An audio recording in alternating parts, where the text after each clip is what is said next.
इतने सारे वस्त्र हो गए हमारे, समझ ही नहीं आ रहा है कैसे संभाले। आप ये सब रहने दो ना, ये सब संभालने के लिए हम दोनों हैं ना। हाँ जोधा बेगम, ये सारा काम हम कर लेंगे। आप अभी सिर्फ आराम कीजिए। परंतु हम विश्राम क्यों करें? हम बिल्कुल स्वस्थ हैं। हाँ, ताकि आप सेहतमंद बनी रहें, इसलिए। जोधा बेगम, अरे रुकिया बेगम, आइए। ये सब वापस रखिए और जो कुछ कर रही हैं उसे फौरन बंद कीजिए। परंतु हुआ क्या है रुकिया बेगम? आइए, हमारे साथ आइए। बैठिए। हुआ नहीं है, होने वाला है। आप माँ बनने वाली हैं। आपने हमें एक बच्चा देने का वादा करके हम पे बहुत बड़ा एहसान किया है और इसी खुशी के साथ साथ हम पर एक बहुत बड़ी जिम्मेदारी भी आ गई है। हम समझे नहीं। मतलब ये कि आपकी कोख में आपका ही नहीं, हमारा बच्चा भी पल रहा है। इसके साथ आपकी पूरी जिम्मेदारी हम पर आती है। होशियार, आज से तुम जोधा बेगम की खिदमत में रहोगे। हाँ। परंतु होशियार तो आपकी सेवा में, यदि ये यहाँ रहे तो आपको कठिनाइयाँ होंगी। नहीं जोधा बेगम, हमारे पास और भी बांदियां हैं और उनमें से होशियार सबसे होशियार है। पूरा एपिसोड देखिए ZEE5 पर। आइए शहंशाह, बैठिए।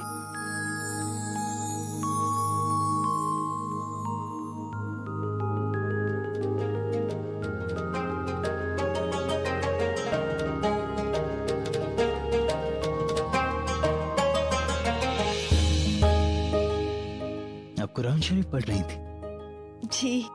जोधा बेगम, आप जिस तेजी से इस्लाम और मुगल तहजीब के बारे में सीख रही हैं वो काबिल तारीफ है। बिल्कुल, हमें बहुत ही शीघ्र इसकी आवश्यकता भी पड़ने वाली है। क्यों? क्या आपको कोई इम्तिहान देना है?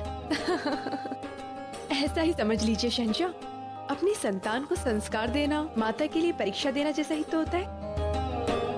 हम मुगल संस्कृति और इस्लाम के विषय में अपने बच्चों को प्रारंभिक ज्ञान देना चाहते हैं और वो तभी दे पाएंगे जब हमें स्वयं इसकी समझ और सीख हो। आपकी सोच और आपकी मेहनत का जवाब नहीं है जोधा बेगम। वैसे शहंशाह, परिश्रम तो आपको भी करना पड़ेगा। हम इस्लाम सीख रहे हैं ताकि बच्चों को इसका प्रारंभिक ज्ञान दे सके, और आपको भी हिंदू संस्कृति सीखनी होगी ताकि आप बच्चों को हिंदू धर्म का ज्ञान दे सके। मगर हम किंतु परंतु कुछ नहीं शहंशाह, अपनी संतानों को सिखाने के लिए आपको सीखना ही होगा।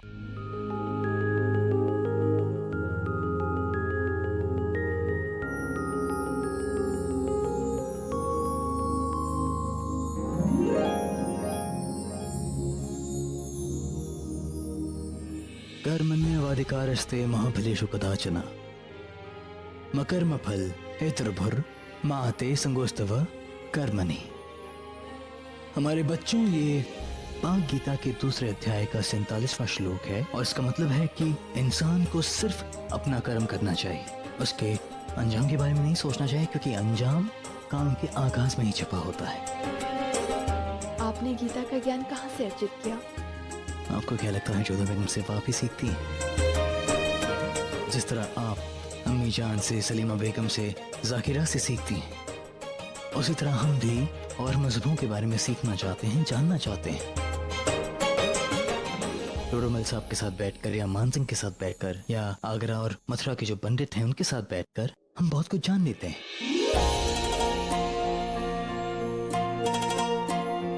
जोधा बेगम, आप और हम एक मिसाल है, एक हिंदू और एक मुगल के रिश्ते के नूर का, और हमें बहुत फख्र है कि हमारे बच्चों को इन दोनों मजहबों की तालीम मिलेगी। वो हम दोनों के रिश्ते की एक मिसाल कायम करेंगे। महामंगा जी,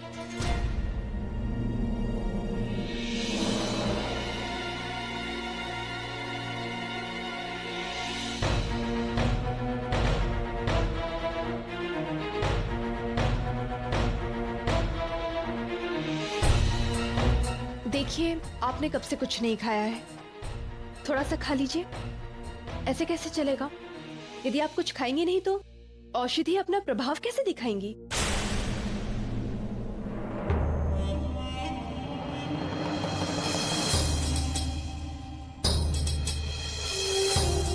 बहुत परवाह है आपको हमारी। सबको आपकी चिंता है। अच्छा, तो आप यहाँ हमारे लिए फिक्र जताने आई है या ये जताने आई है कि देखो महामंगा कैसे अब बेगम जोधा के रहम की मोहताज हो गई है। ऐसा नहीं है। आप ऐसा क्यों सोच रही हैं?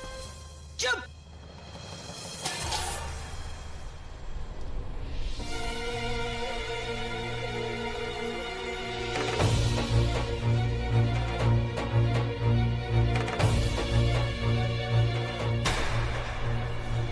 बेगम साहिबा,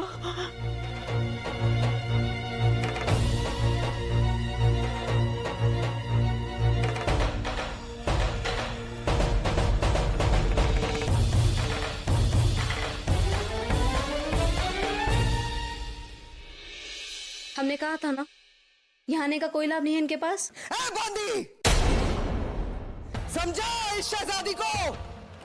ना हमें इनकी जरूरत है और ना हम इनके रहमो करम के मोहताज हैं। समझाओ इस औरत को कि ये हमारे लिए कुछ मायने नहीं रखती, क्योंकि ये एक राजवंशी है और हम मुगल। इस औरत से कहना कि ये अपनी औकात में रहे, क्योंकि हम महामंगा है। उनसे मिलने के लिए दोबारा यहाँ ना आए। जाओ यहाँ से। जोधा चलिए यहाँ से, हमने कहा चलिए। चलिए जोधा। जाओ। हुजूर, आपने ऐसा क्यों किया हुजूर? मैंने मना किया था ना आपको वहाँ जाने से, पर आप तो मानती ही नहीं। अब देख लिया ना कि महामंगा कभी नहीं सुधर सकती है, और अब तो मानसिक संतुलन भी खो चुके हैं वो अपना। वैसे अच्छा हुआ उनके साथ, भगवान ने उनके अपराधों का दंड दे दिया उन्हें। देखना जोधा बड़े कष्टों से मरेगी। छी मोती, किसी के बारे में इतना अशुभ नहीं सोचते हैं। सामने वाला जो भी व्यवहार रखे, जो भी करे, परंतु यदि हम भी उनके जैसा व्यवहार करेंगे तो हम में और उनमें अंतर क्या रह जाएगा? और आज आपको खाना ही होगा।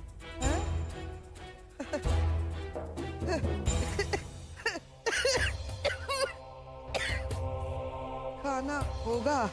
अभी तक वो दिन नहीं आया बेगम जोधा कि बेगम जोधा ने जबरदस्ती की और महामंगा ने खाना खा लिया। खाना नहीं खाएंगे हम, कभी नहीं। भोजन कर लीजिए महामंगा जी।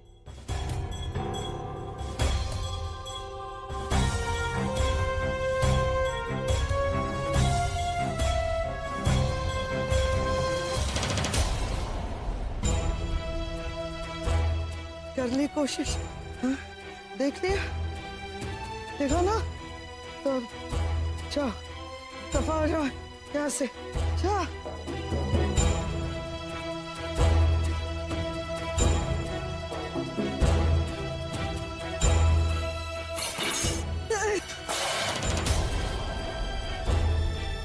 इन सब का कोई लाभ नहीं है महामंगा जी, आपको भोजन करना ही होगा।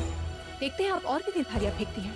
बेगम जोधा, आप खाना मंगवाते मंगवाते थक जाएंगी, लेकिन महामंगा थालियां फेंकते फेंकते नहीं थकेंगे। देखना है, देख।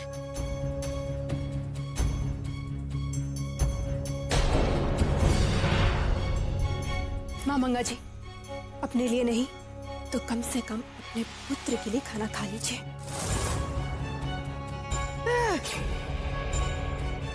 अपनी जबान से हमारे बेटे आदम खान का नाम मत लेना। आदम अब इस दुनिया में नहीं है, उनका नाम मत ले। क्षमा कीजिएगा, परंतु आपकी जानकारी अधूरी है।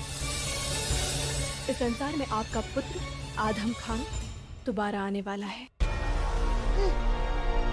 फिर बकवास बकवास कर। आपको सब पता चल जाएगा कि हम क्या कहना चाह रहे हैं। रुकिए, जावेदा बेगम।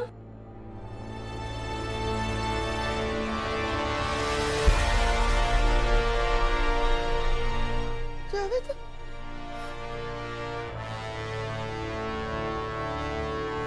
महामंगा जी, आदम खान जी के पुत्र, उनके अंश, आपके पोते।